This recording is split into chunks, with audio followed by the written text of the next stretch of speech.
Les travaux des États généraux de sport se poursuivent. Pour ce deuxième jour, les participants repartis en 6 commissions ont eu pour responsabilité d'étudier les maux qui rangent le sport national au plus bas niveau et à l'échiquier international en vue de proposer des solutions concrètes.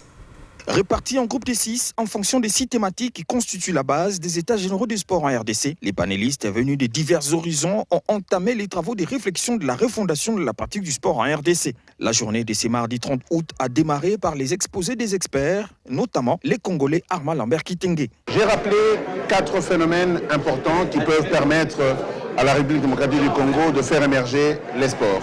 Les talents, ils sont sur toute l'étendue de la République. Il est important qu'on sache leur donner une opportunité où qu'ils soient.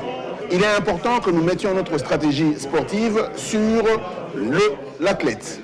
À partir du moment où l'élément de base, c'est l'athlète, les médailles deviennent possibles. Il est honteux qu'un pays comme le nôtre n'ait jamais eu la moindre médaille olympique. Christopher Boucher, expert international, insiste sur l'implication de chaque participant dans les propositions des résolutions. Si on veut que ça avance, il faut qu'il y ait une interaction. Il faut que chacun se sente investi du sujet pour faire la doléance, d'accord, mais aussi pour porter quelque part la bonne parole dans sa province ou dans son mouvement sportif. La représentante du gouverneur militaire de l'Ituri, présente à Kisantou, a quant à elle salué l'avènement des États généraux des sports. Mais nous, sans oublier que nous avons une situation assez particulière qui est l'insécurité et que les ministres sont en veilleuse, c'est-à-dire que nous devons capitaliser ce secteur de sport pour essayer d'encadrer, d'occuper les jeunes.